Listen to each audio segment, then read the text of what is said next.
The opportunity to thank personally Senator Scott Surovell and his staff for the work that they did in helping to put this together, and Delegate Rich Anderson and his work in helping to put this together. I'm very, very grateful to both of these gentlemen. It means a lot to us to hear what you have to say. Now, what I'd like to do, if you would bear with us, is give each of the members here an opportunity to maybe share the top couple of things that they're going to be focused on this year, and then I propose we all go home and see our grandchildren. All in favor say aye. Aye. Okay. We'll start with Senator McPike. Thank you all for attending. If you have not picked it up, we do have some of the copies of legislative agenda and bills proposed this year. As you can imagine, we've heard a lot today. There are a lot of items that are important to us. We can't necessarily be the primary patron, but we actually work together. So you'll see sometimes that others will co-patron or support or vote in support of other things in relation to these issues. I will be carrying some bills in relation to the suicide prevention and some of the bullying that you've heard earlier in relation to the efforts that Peyton Freese's family has been putting forward, as well as for extending our foster kids program and their access to health care. Last year we did, I think, the right thing, extended the opportunity for kids in foster care from 18 to 21, 22 to afford an opportunity for education and other support infrastructure that did not extend necessarily to health care in terms of automatic enrollment. So we're doing some corrective things on that. Veterans benefits, some veterans grant opportunities. This area is a significant veterans population. We're going to continue to take a look at that. Protect our funding for education. We do have a revenue shortfall that we are working through diligently. Although I think Senator Barker is very optimistic. I think we'll wait until we get there and actually see some of the numbers. And then a number of other items in relation to transportation and consumer fairness. We received a number of complaints in relation to high lanes not being able, notifying folks if there's an accident versus just posting $25, $15, $20 pricing. So there's no informed consumer choice right now whether $12 is good or bad in terms of your destination and your travel time. So we have some work to do to inform our consumers in that regard. So I know we have lots of other items, so thank you for the opportunity to hear from you today. It is important, and look forward to hearing from you again in the future. Thank you. Senator Surovell. Thank you, Doug Lingamfelter. I also thank my colleagues for coming out today and for everybody for being here today. It is important to hear from you all.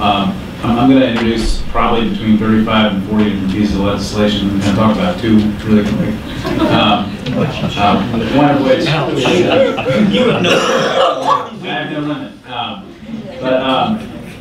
Two I want to talk about. One is I've been working with Delegate Anderson actually over the last, I think, 3 years now on texting while driving.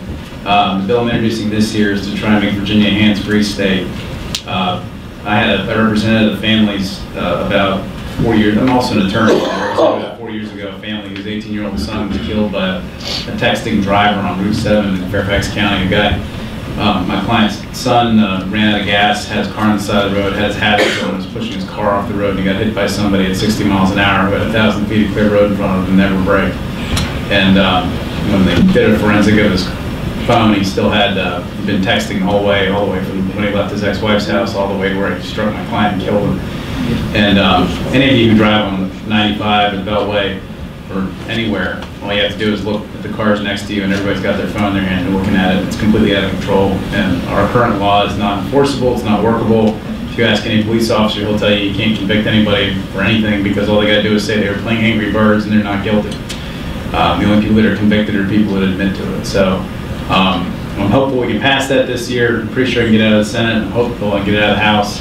I know Rich is going to work hard to make that happen if he can, and as will other people here. But it's a real, I think, crisis. And for the first time in 50 years last year, auto fatalities were up between January 1 and June 30, and they attribute that to distracted driving. First time in 50 years in the United States of America, more people died in auto accidents.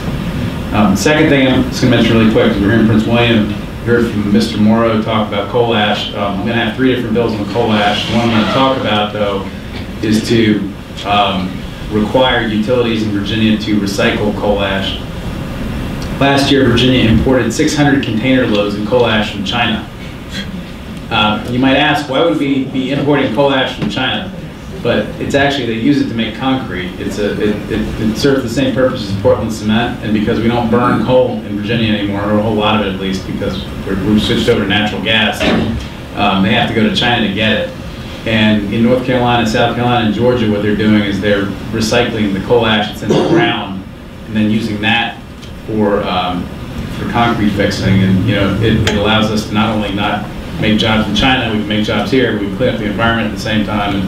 And I'm hopeful that that bill will pass. It seems pretty common sense to me, but I'm not really clear where Dominion and APCO, or two investor-owned utilities, stand on it. But I'm hopeful that if we pass that, we can at least start cleaning up the coal ash that it's poisoning Mr. Morrow and all the folks down in Possum Point's water.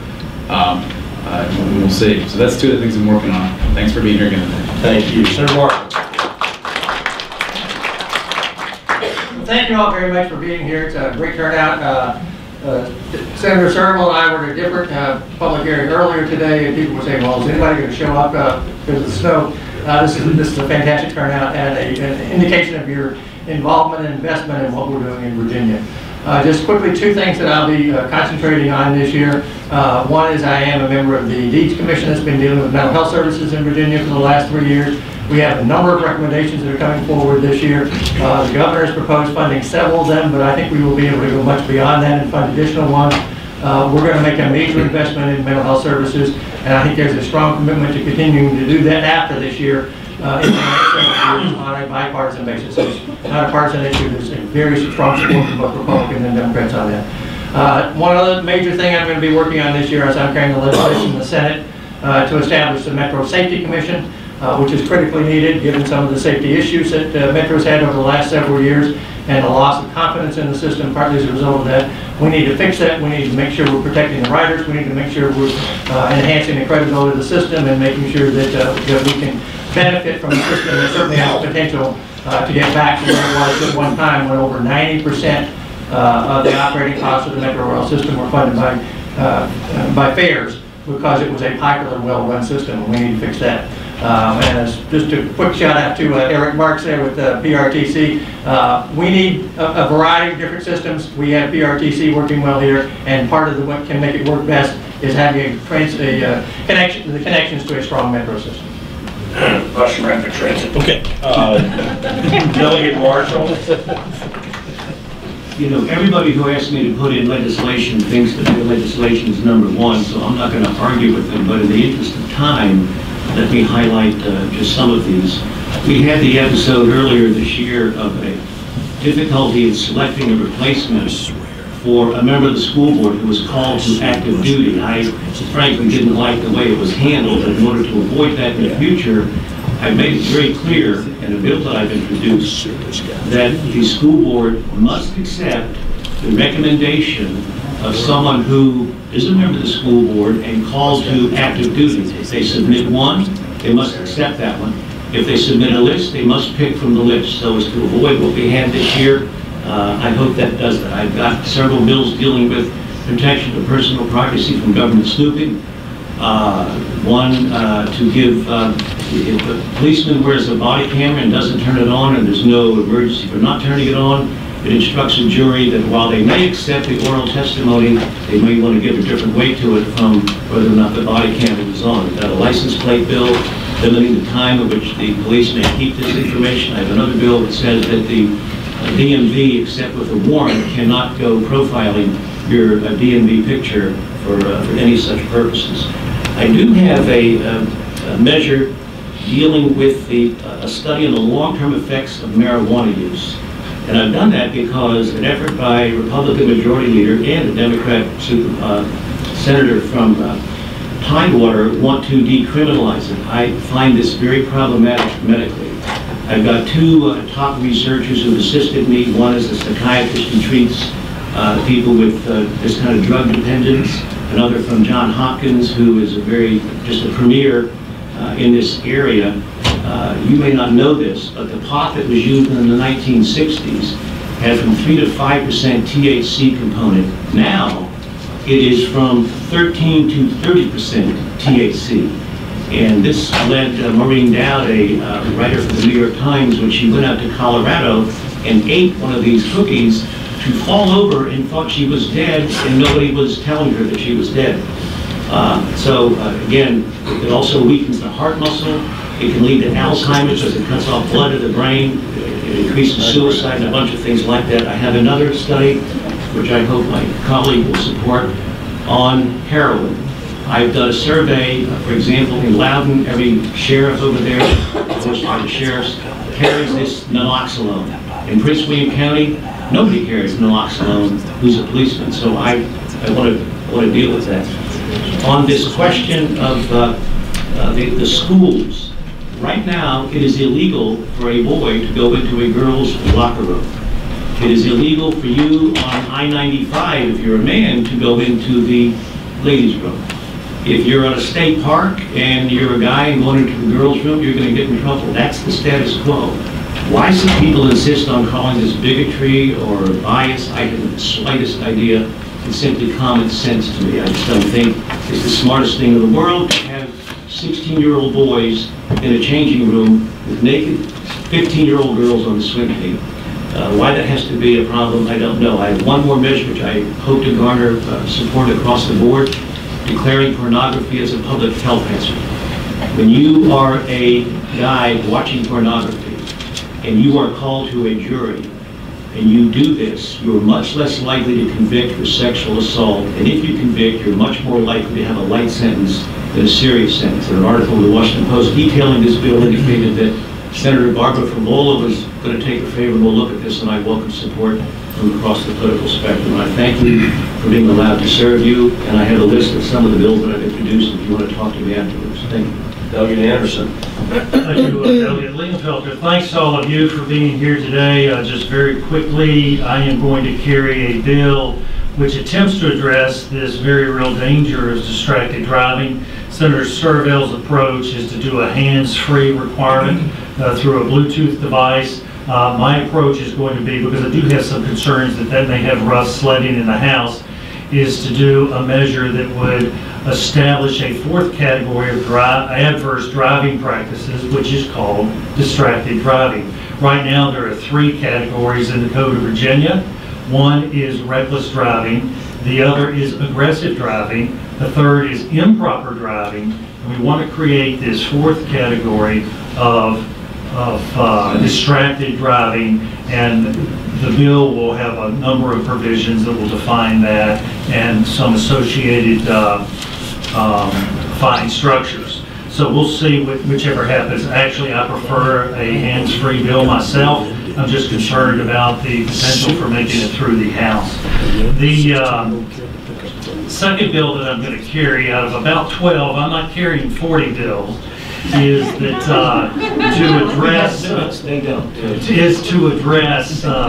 for our professional firefighters who now are not covered for colorectal cancer, which is a very prevalent form of cancer in our firefighting community, who gets exposed to certain agents in the firefighting business.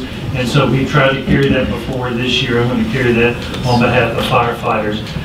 Like I say, I have about 12 bills, but my real focus will be on the military and veterans community in Virginia. Since I chair the Military and Veterans Caucus, along with Senator Bryce Reeves, that takes quite a bit of our time. That caucus is the clearinghouse for our military and veterans legislation. We have 800,000 veterans in Virginia and 47,000 in Prince William County alone.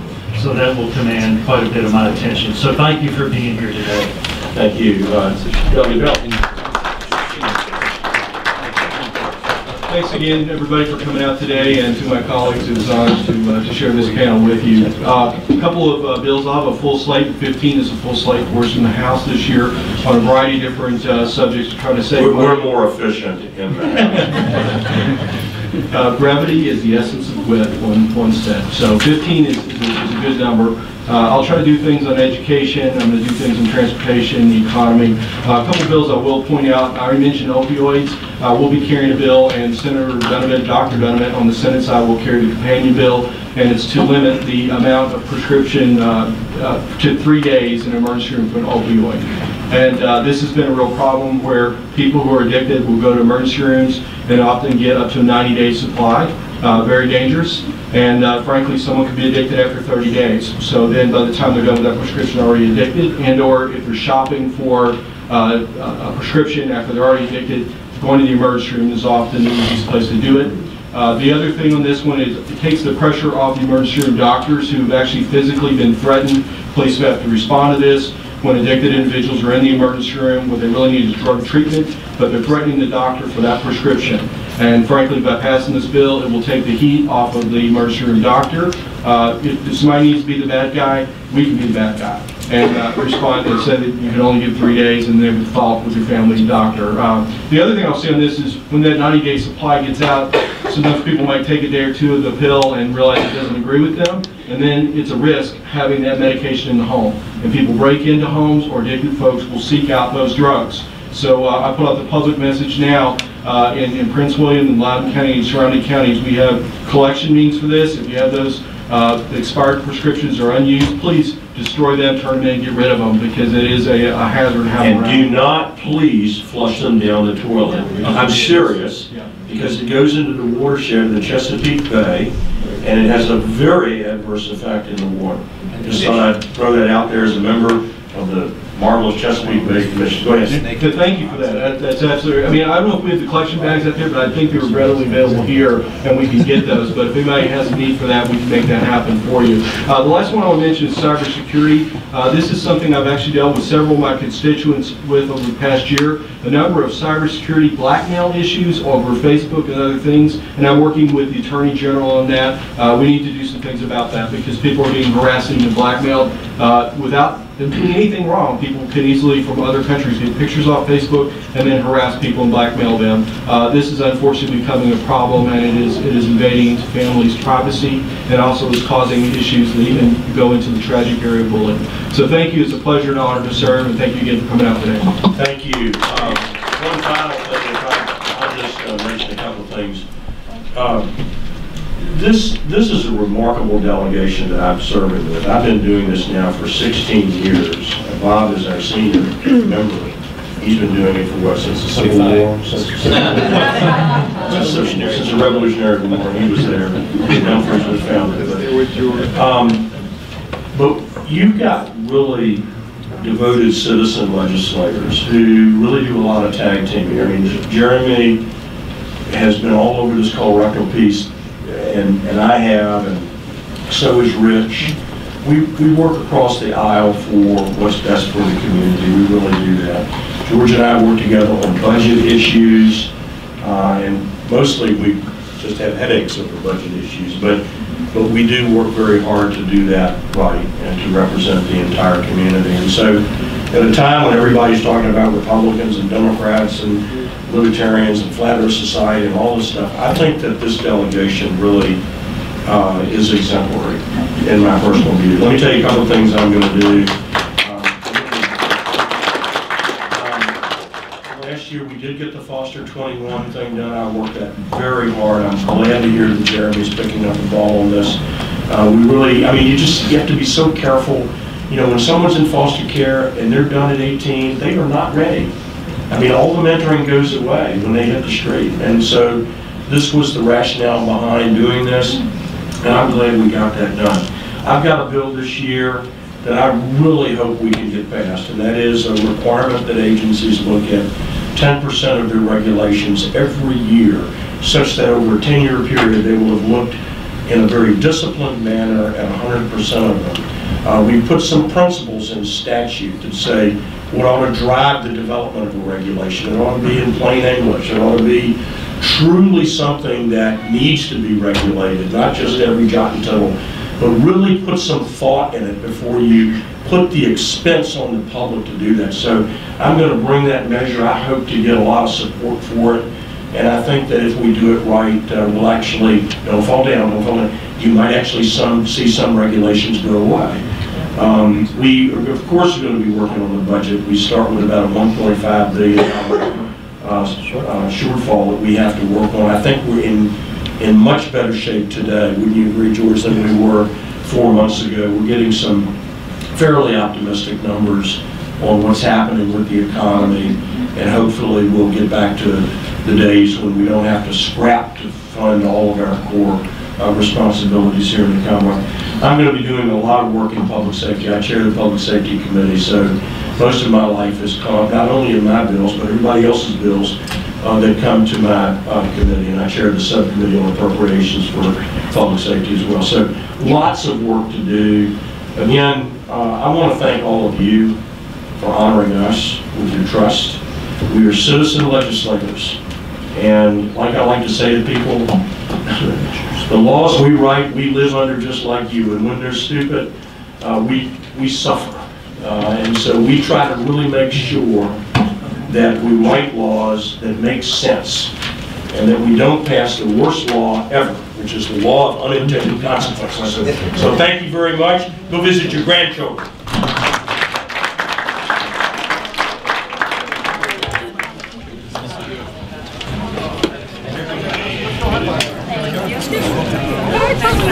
Thank you.